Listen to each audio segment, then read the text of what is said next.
रात का समय होता है और शंभू धीरे धीरे उस गांव से बाहर निकल रहा था, क्योंकि उसे डर था कि अगर किसी ने उसको देख लिया तो निश्चित तौर पर वो जो काम करने जा रहा है वहां पर रुकावट आएगी। धीरे धीरे वो गांव से निकलकर अब चलते जा रहा था जंगल की ओर। जैसे जैसे घना जंगल शुरू होता जा रहा था, वैसे वैसे शंभू का दिल तो डर रहा था, लेकिन वो जिस काम के लिए आया था उसकी वजह से वो इन रास्तों को, जंगल के खौफनाक रास्तों को अवॉइड कर नहीं सकता था। उसे इस जंगल के बीच से होकर गुजरना पड़ना था, क्योंकि आज जहां वो जा रहा था उसको ये बात का तो बिल्कुल पता था कि हो सकता है कि शायद वो जिंदा बचकर ना आए, लेकिन अगर वो जिंदा बच के आ गया तो फिर वो रातों रात फेमस हो सकता है। अब धीरे धीरे वो जंगल के उस हिस्से में पहुंच जाता है जहां पर उसको जाना था। उसकी उम्मीद के मुताबिक ठीक वैसे ही आग जल रही थी और एक औरत वहां पर बैठी हुई थी।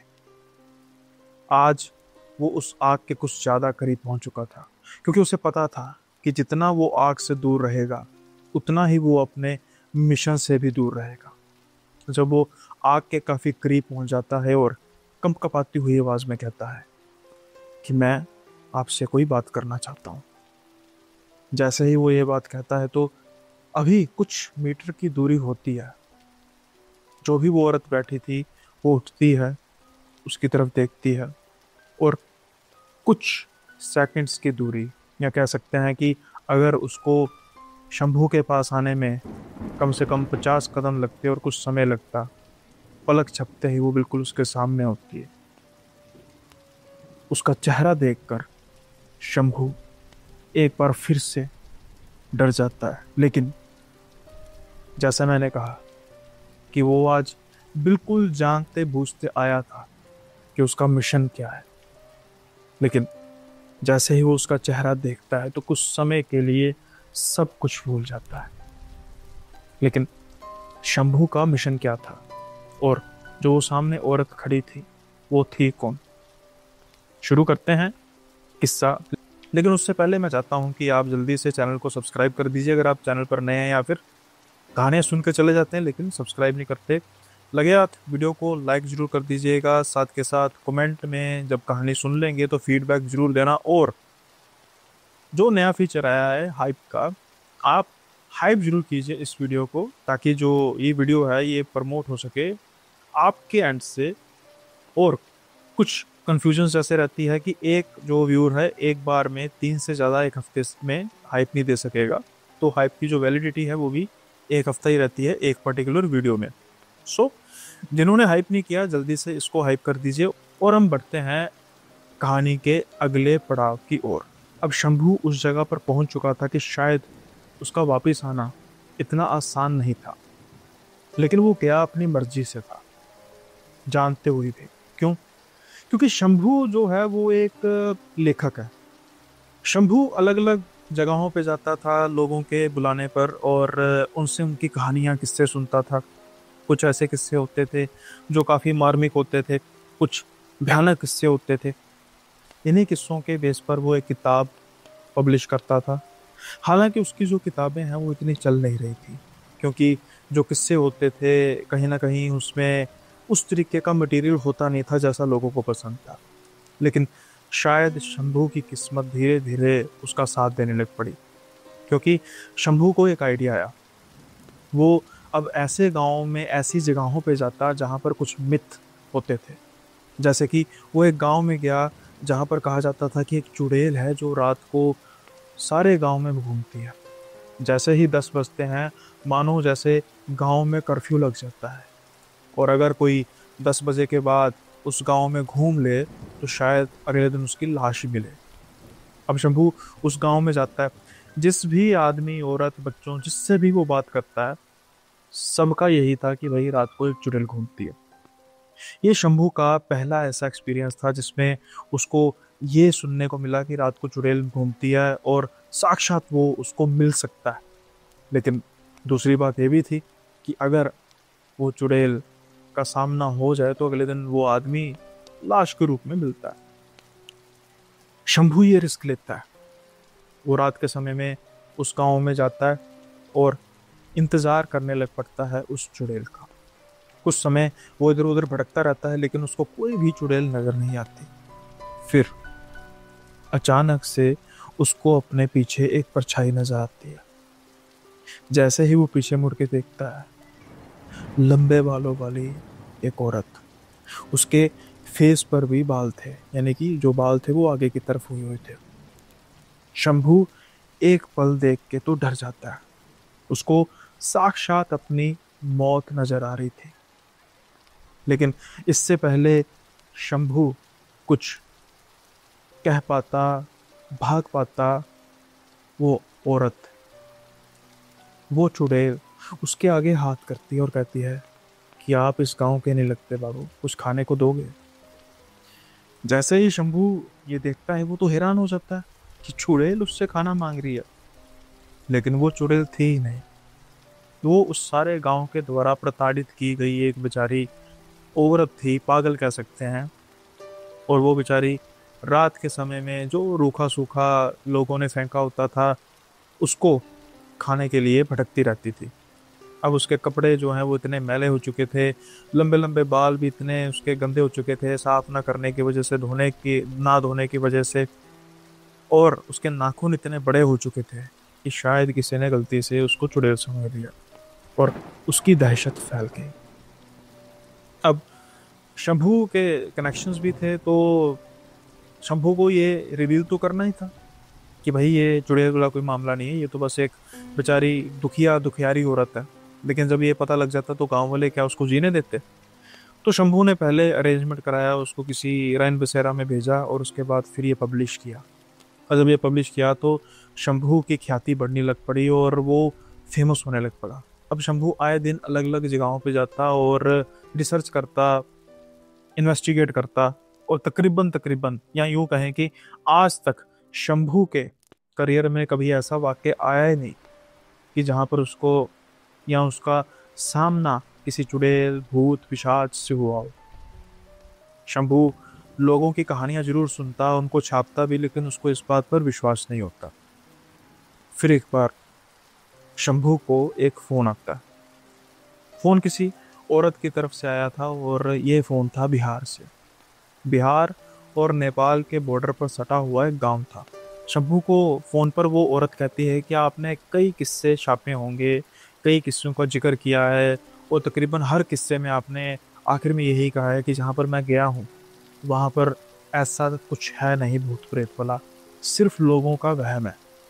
लेकिन आज जिस डायन के बारे में मैं आपसे बात करूंगी वो 100% सच है। आप हमारे गांव में आइए और मैं आपको सब कुछ बताऊंगी।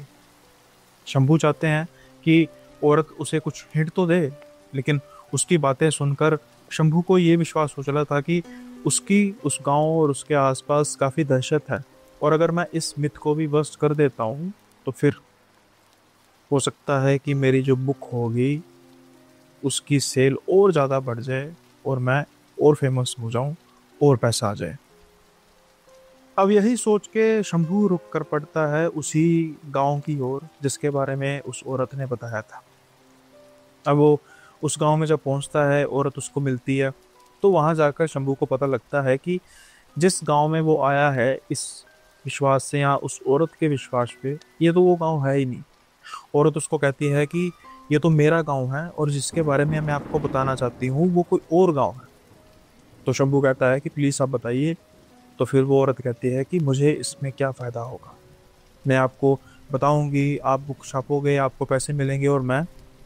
तो शंभू कहता है कि आप थोड़ा बहुत मुझे बताइए और क्या आप चाहती हैं। तो वो औरत उससे 5,000 रुपये की मांग करती है। अब शंभू 5,000 रुपये तो आसानी से दे सकता था, लेकिन उसे इस बात का था कि भाई अगर जिस एरिया के बारे में बताया है बाद में वो एरिया हुआ ही नहीं तो फिर, हालांकि ये रिस्क तो था लेकिन शंभू ये रिस्क उठाने के लिए तैयार था।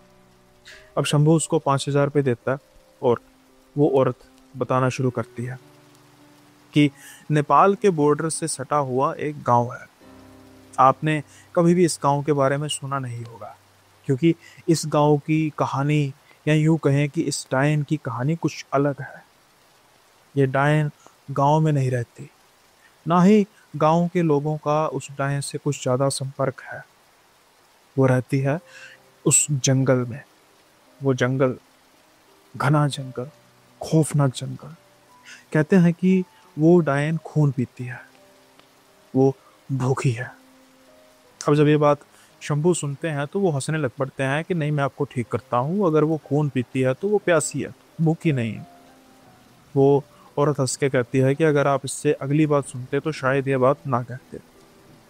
तो शंभू कहता है तो उसका मतलब कि वो सिर्फ खून नहीं पीती। वो डायन कहती है जी बिल्कुल, वो ना सिर्फ खून पीती है बल्कि कोई भी जो उसके संपर्क में आता है वो शरीर का एक हिस्सा तो काट ही लेती है। अब किस्मत अच्छी हो तो इंसान बच जाएगा, उंगली कटने से भी हल्का फुल्का उसका मांस के लोथड़े भी निकल सकते हैं। क्योंकि आज तक उस डायन के जो भी शिकार बने हैं उनमें से किसी की मौत नहीं हुई। वो अपाहिज हुए हैं, उनका खून चूसा गया। ये बात शंभू को काफ़ी अजीब लगती है कि भाई एक ऐसी एंटिटी, एक ऐसी चुड़ैल जो लोगों का शिकार भी करती है, उनका खून चूसती है, उनका मांस जो है वो कहीं ना कहीं लेती है, लेकिन उसके बावजूद भी छोड़ देती है। तो कहीं ये सच में कोई चुड़ैल डायन है या फिर कोई गैंग तो नहीं है जो लोगों के अंगों की तस्करी करता है, कुछ इस तरीके का।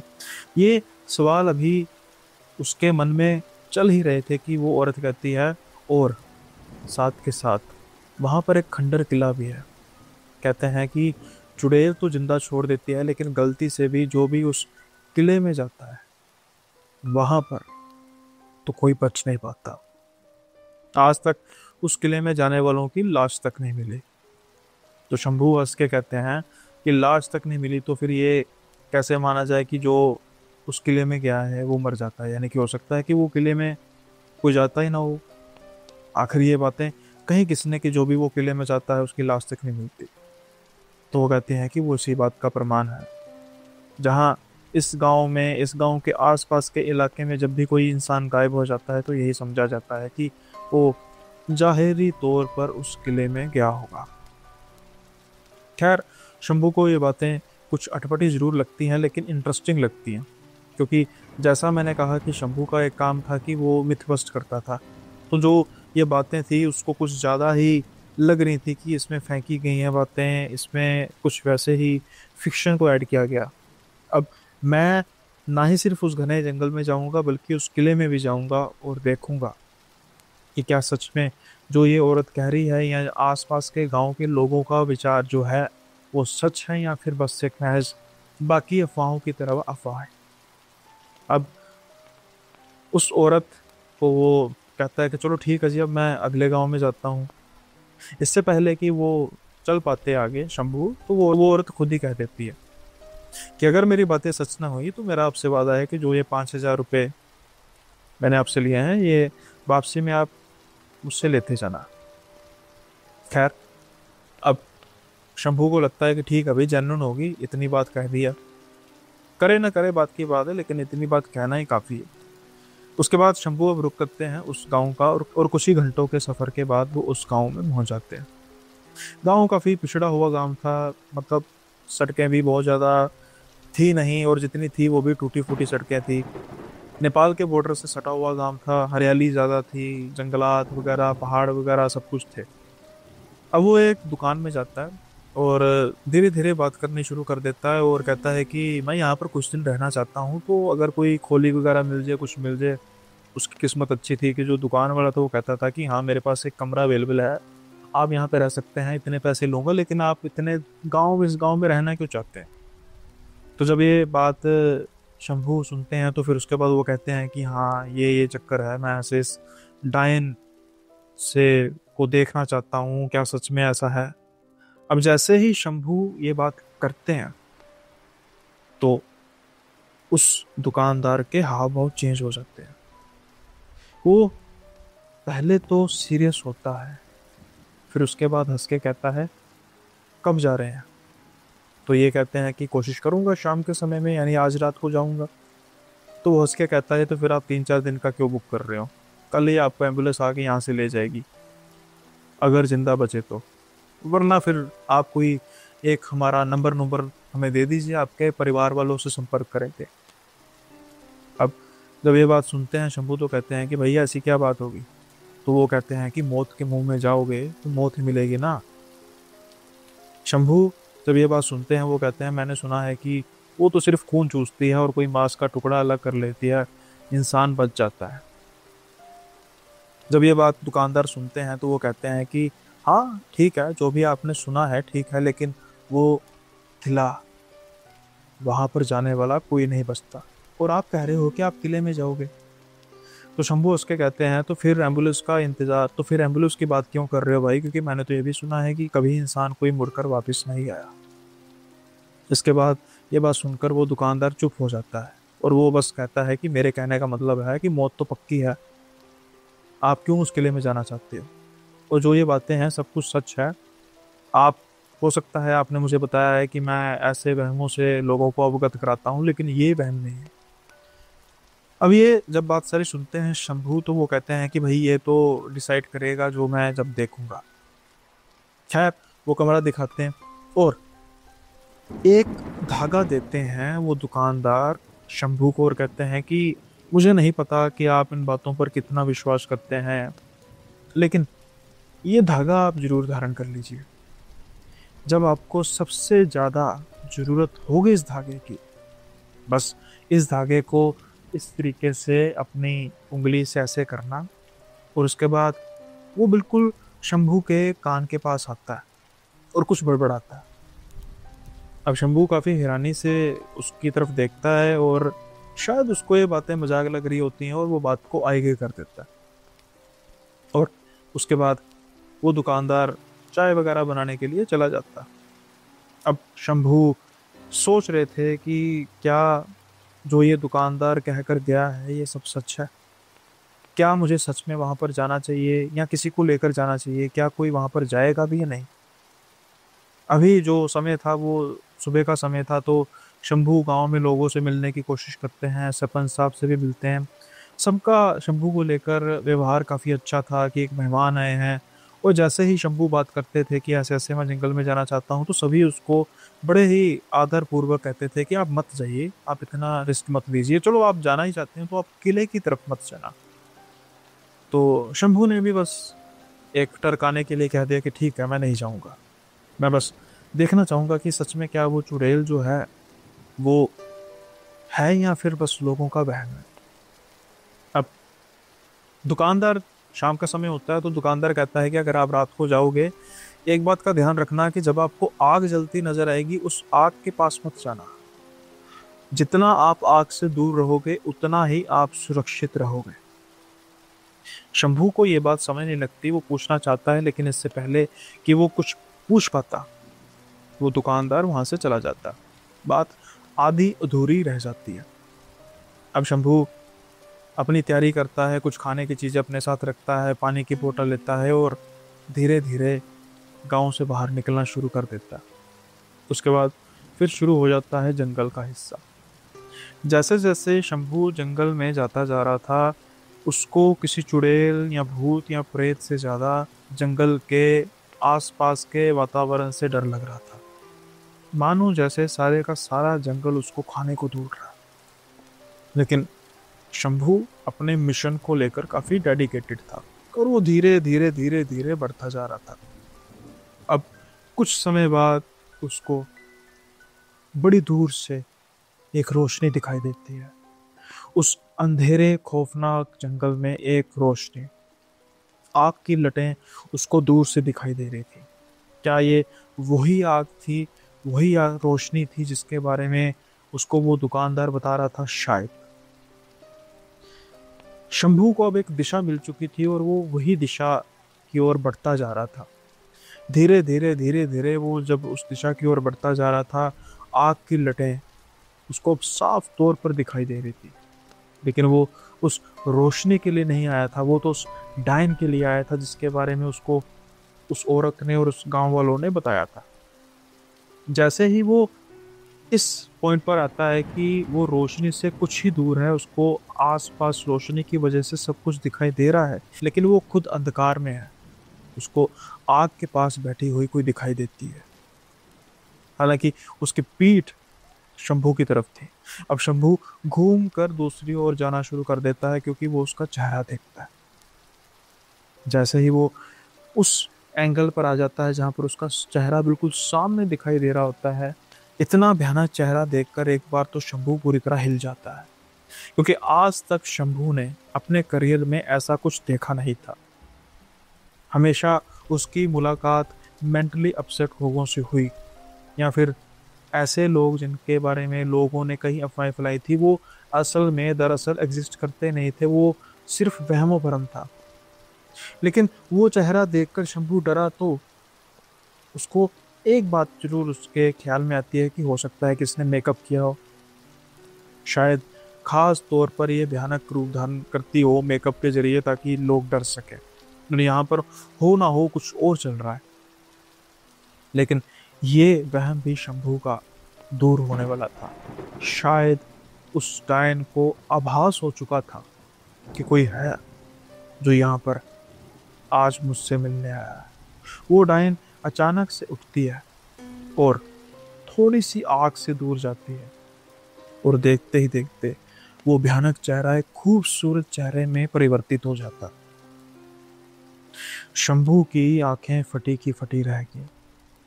इस चीज का शंभू के पास कोई भी जवाब नहीं था। मेकअप समझ में आता था कि देखते ही देखते कैसे रूप परिवर्तित हो जाए।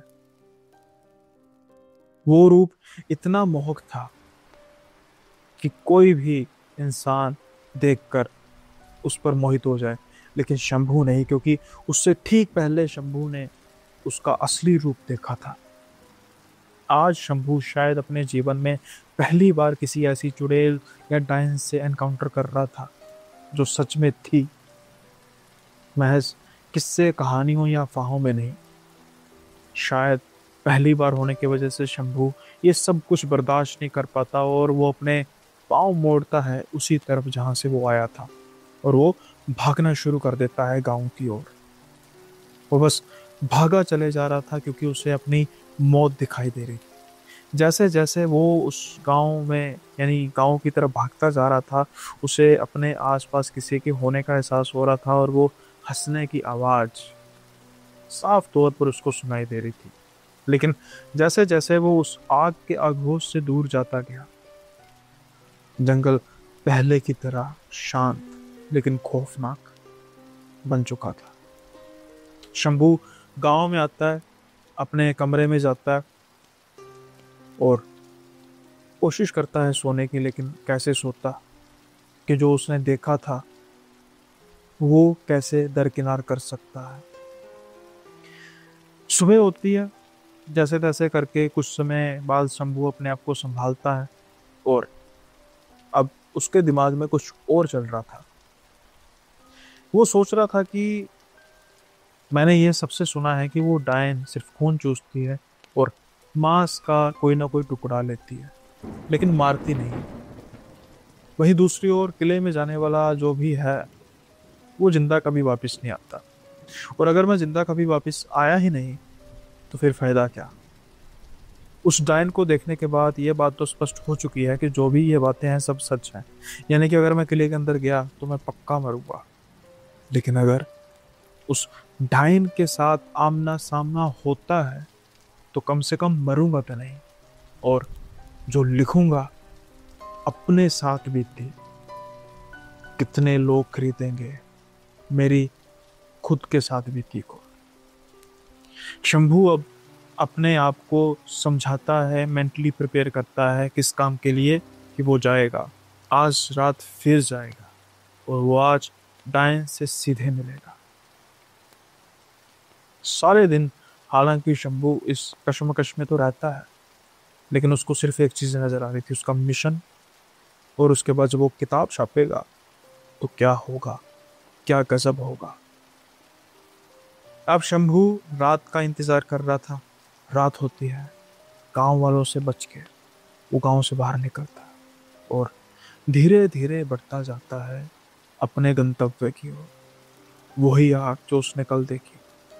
धीरे धीरे जैसे वो गांव में जाता जा रहा था, कल वाला डर उसको फिर से घेरे जा रहा था, लेकिन वो अपने मिशन को लेकर पक्का था। कुछ समय बाद वो उसी जगह पे पहुंच जाता है और उसे वही दृश्य साफ तौर पर दिखाई देता है। एक आग जल रही है और एक औरत बैठी हुई है उस आग के पास। आज शंभू कुछ रोशनी की तरफ जाता है क्योंकि उसको पता था कि वो डायन अंधेरे में नहीं आएगी। उसकी जितनी भी शक्तियां हैं वो उस रोशनी में ही है। तो अगर मुझे उससे कोई बात करनी है या कुछ भी कुछ निकालना है तो मुझे रिस्क लेना पड़ेगा, और वो रिस्क लेता है। और जैसे ही वो रोशनी की ओर कदम बढ़ाता है और बस वो कहता है, सुनिए, मैं आपसे बात करना चाहता हूं। वो डायन कुछ ही दूरी पर थी।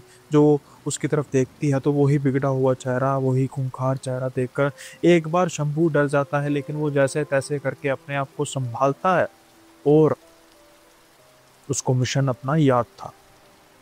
वो डायन जो कुछ मीटर दूरी पर थी, जिसको आने में कुछ सेकंड लगते, लेकिन पलक झपकते ही वो डायन बिल्कुल सामने उठती है उसके। शंभू जब उसका चेहरा बिल्कुल करीब से देखता है तो जिस डर पर वो काबू रखने की कोशिश कर रहा था वो बेकाबू हो जाता है। शंभू अब कांपे जा रहा था और वो चेहरा अपना नीचे कर लेता है।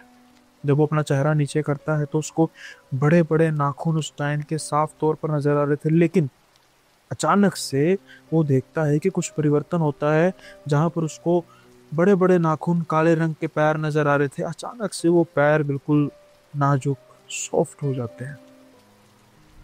अब वो धीरे धीरे उसको ऊपर की तरफ देखे जा रहा है, जहां पर काले रंग के गंदे कपड़े थे। वहां पर लाल रंग के, सुर्ख लाल रंग के साफ सुथरे, खुशबूदार, उसको ऐसा महसूस हो रहा था कि कुछ बड़ी ही मनमोहक महक उसके आसपास छा चुकी है। और धीरे धीरे जब उसके चेहरे पर नजर दौड़ती है तो जैसा मैंने कहा कि कल जो उसने नजारा देखा ठीक वैसा ही नजारा था। वो चुड़ैल एक मनमोहक स्त्री में परिवर्तित हो चुकी थी और शायद वो उसी रूप में अपना शिकार करने के लिए तैयार थी। लेकिन इससे पहले कि वो कुछ कह पाती, कुछ कर पाती, तो शंभू कहता है कि मैं एक लेखक हूं, मैंने आपके बारे में बहुत सुना है। आप इससे पहले कि मेरा शिकार करें, क्या आप कुछ बताना चाहेंगी कि क्या सच में आप एक डायन हैं, यानी जिंदा हैं, या चुड़ैल हैं? शायद आज से पहले जितने भी लोग उस डायन को देखते थे उन दोनों में सिर्फ एक ही चीज होती थी कि डायन उसका खून चूसती थी और उसका मांस का लोथड़ा ले लेती थी। लेकिन आज पहली बार कोई इंसान डर तो रहा था लेकिन उस डायन से बात कर रहा था। वो डायन कुछ कदम पीछे होती है, जैसे अपना मन बदल लेती है। वो गुस्से में कहती है कि अगर तुम्हें पता ही था कि मैं तुम्हारे साथ क्या करने वाली हूँ तो बेवकूफ तुम आए ही क्यों? तो शंभू कहता है कि जैसा कि मैंने कहा, मैं लेखक हूँ, मैं चाहता हूँ कि आपके बारे में कुछ जान सकूं। इससे पहले कि आप अपना शिकार करें, आपसे विनती है कि आप अपने बारे में कुछ बताइए। सुनने में काफ़ी अजीब लग रहा होगा कि एक डायन का इंटरव्यू, लेकिन जो ये लेखक होते हैं, जो ये आर्टिस्ट होते हैं, इनके लिए इनकी जान से ज़्यादा कंटेंट मैटर करता है। जैसे हमारे लिए भी भाई, जैसे मर्जी हो वही रोज का एपिसोड तो हमने डालना ही डालना है। तो प्लीज़ अगर आप इस चीज़ को मानते हैं तो लाइक जरूर कर दीजिएगा, किस्सा पसंद आ रहा हो तो। खैर, अब वो डायन कुछ बदली बदली से नजर आती है। वो अग्रेसिव थी पहले, गुस्से में थी। अब वो डायन पास एक पत्थर पड़ा था, वहां पर बैठ जाती है। शंभू भी धीरे धीरे बिल्कुल पास पड़े पत्थर पर बैठता है। शायद वो अपनी बात कहने में सफल हो चुका था, अब डायन बात करेगी उससे। शायद ये पहली बार था कि कोई डायन किसी से बात कर रही है। वो डायन कहती है कि एक श्राप है जो मुझ पर है, और वो श्राप मेरी ही गलती से है। मुझे काला जादू सीखने का बहुत शौक था। धीरे धीरे मैं काले जादू में महारत करती गई। यहाँ आस पास के लोग मुझसे डरा करते थे। उनको पता था कि मेरा काला जादू यानी मेरे काले जादू की कोई काट नहीं है। लेकिन उनको ये नहीं पता था कि मेरे काले जादू की एक कीमत भी है जो मुझे चुकानी पड़ेगी। शायद ये बात उनको नहीं पता थी और मुझको भी नहीं पता थी। लेकिन जब ये बात कर रही होती है वो डायन, तो शंभू कहते हैं कि मैंने कभी इसके बारे में सुना नहीं है कि गांव में कोई ऐसी औरत थी जो काला जादू करती थी, इस तरीके का कुछ। तो वो डायन हंस के कहती है कि कैसे लोग इसके बारे में जानेंगे, 400 बरस पुरानी बात है ये। जैसे ही शंभू ये बात सुनता है कि 400 बरस पुरानी बात, की आंखें खुली की खुली रह जाती है। यानी कि वो अपने सामने 400 साल पुरानी औरत या डायन से बात कर रहा था, उसको देख रहा था। ये तो शायद इतिहास बनने वाला था, शंभू यही सोच रहा था। अब जब वो कहती है कि धीरे धीरे वो काला जादू, जैसे मैंने कहा कि महारत हो चुकी थी, लेकिन उसकी कीमत, उसका उसका एक श्राप जो था वो क्या था। जिस तांत्रिक के संपर्क में वो थी, वो तांत्रिक मरने से पहले अपनी शक्ति किसी को दे ना सका। आप में से कई लोग जानते होंगे कि कोई भी तांत्रिक मरता है, वो कोई ना कोई अपनी जो सारी शक्तियां होती है किसी न किसी अपने चेले को या किसी को सौंप कर जाता है। ऐसा नहीं है कि तांत्रिक सौंप कर नहीं जाने वाला था या कुछ था, वो सारी शक्तियां इस औरत को देना चाहता था। लेकिन ये प्रोसेस अभी पूरी नहीं हुई थी कि इस औरत ने उस तांत्रिक की हत्या कर दी। उसका कारण कि जब ये सब चल रहा था, ये कर्मकांड सब कुछ चल रहा था, तो तांत्रिक इस औरत का फायदा उठाना चाहता था। और ये काला जादू तो करती थी, लेकिन इसके लिए इसका स्वाभिमान भी था, इसलिए इसने विरोध किया और उस विरोध में जो खंजर पड़ा हुआ था वो तांत्रिक को लग जाता है। लेकिन तांत्रिक मरने से पहले श्राप देता है कि जब तक मैं मुक्त नहीं होऊंगा तू भी मुक्त नहीं हो पाएगी, और साथ के साथ तुझे भोग देना होगा, मांस का भोग देना होगा। अगर ना दिया तो तू चैन से नहीं रह पाएगी।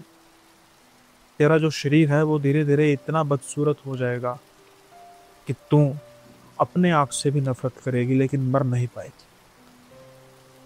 अब जब ये बात शंभू सुन रहे थे, उनको विश्वास तो नहीं आ रहा था, लेकिन जब सामने बिल्कुल 400 साल पुरानी चुड़ैल बैठी हो, डायन बैठी हो, तो फिर विश्वास करना लाजमी था। अब वो कह रहे हैं कि भाई इस बात को तो 400 साल हो गए हैं, 400 साल में उस तांत्रिक को मुक्ति नहीं मिली क्या? 400 साल में कैसे हो सकता है?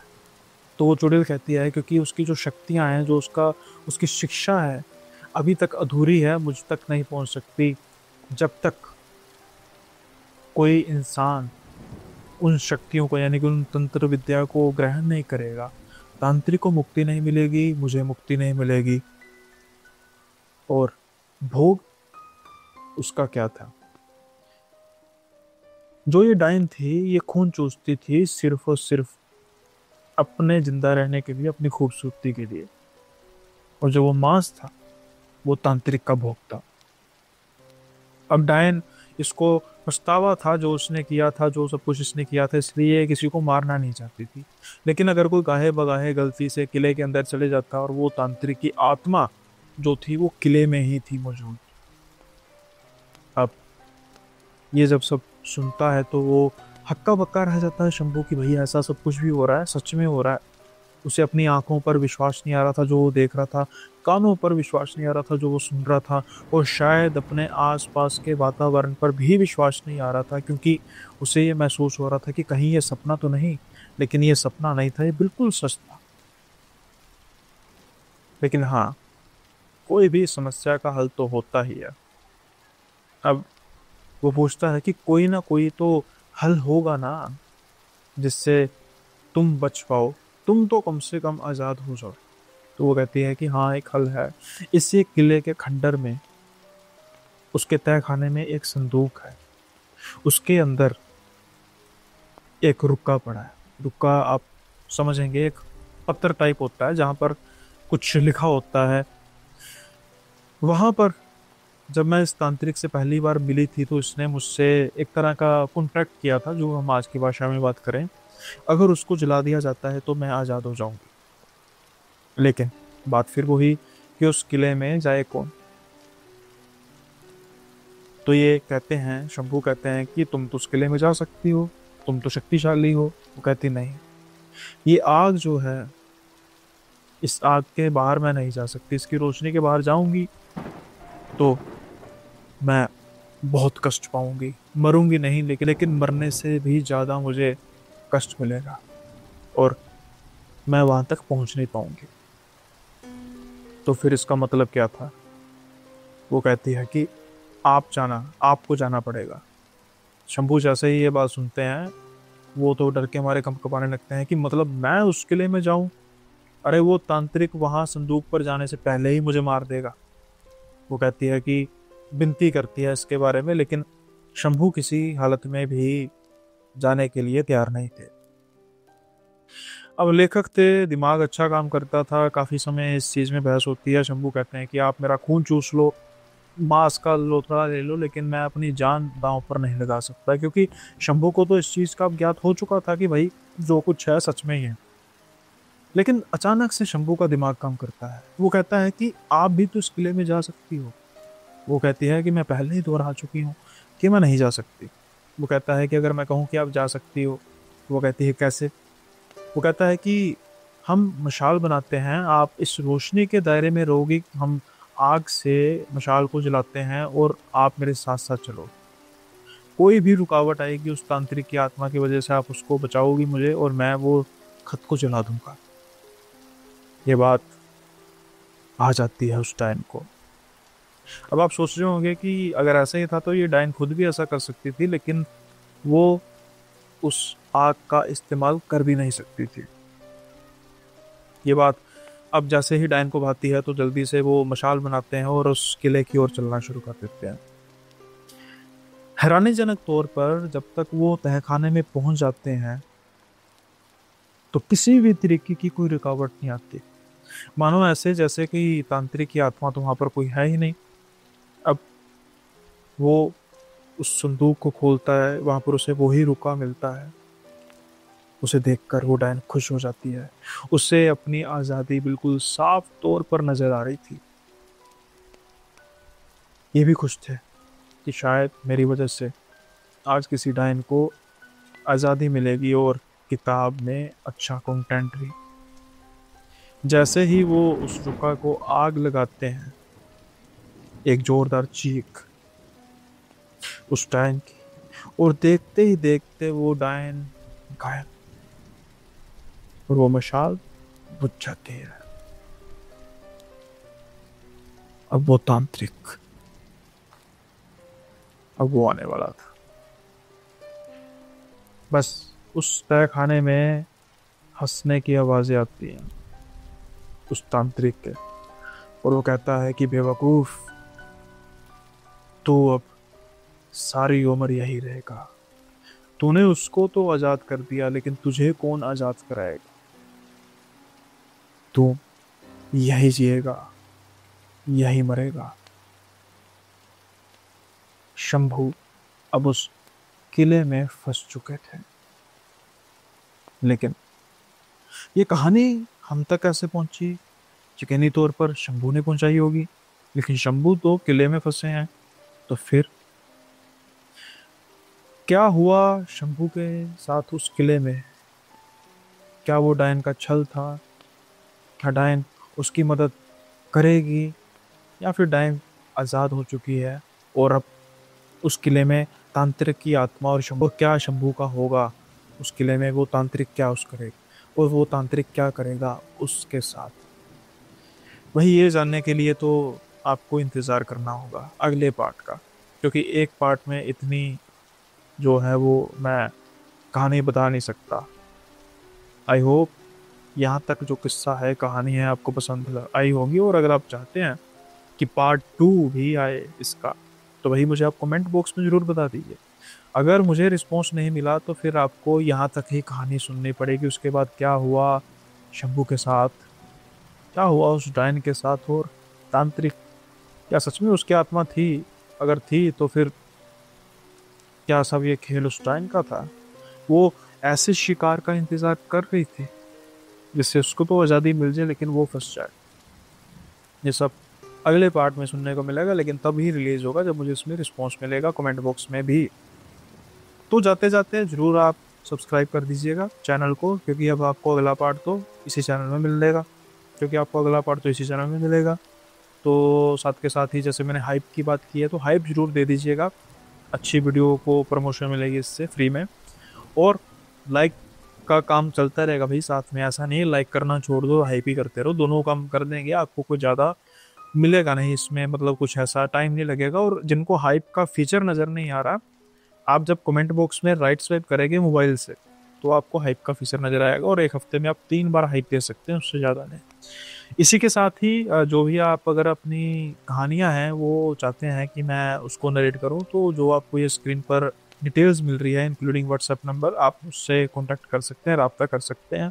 और अगर आपके पास कुछ ऐसी कहानियां हैं जो आप चाहते हैं कि मैं ना सुनाऊं, आप ही सुनाओ, तो जो ये प्लेटफॉर्म है आपके लिए ओपन है। आप मुझे अपनी एक वीडियो भेजिए जिसमें आप कुछ अपने कहानी के बारे में डिस्कस कर रहे होंगे या कर रही होंगी। अगर मुझे लगा कि हाँ आप पॉडकास्ट में आ सकते हैं या आ सकती हैं, तो मैं ज़रूर आपसे कांटेक्ट करूंगा, और हो सकता है कि अगले गेस्ट फीचर आप हो जाएं। तो इसी के साथ आज का एपिसोड खत्म करते हैं, और इसी उम्मीद से कि दूसरा पार्ट इसका जल्दी आएगा। That is wholly solely depend on your response, कि कमेंट में भी आप कैसा रिस्पॉन्स करते हैं। सो खत्म करते हैं आज का वीडियो, जल्दी मिलेंगे अगले वीडियो में नए किस्सों के साथ। तब तक के लिए बाय बाय, अपना ख्याल रखिएगा।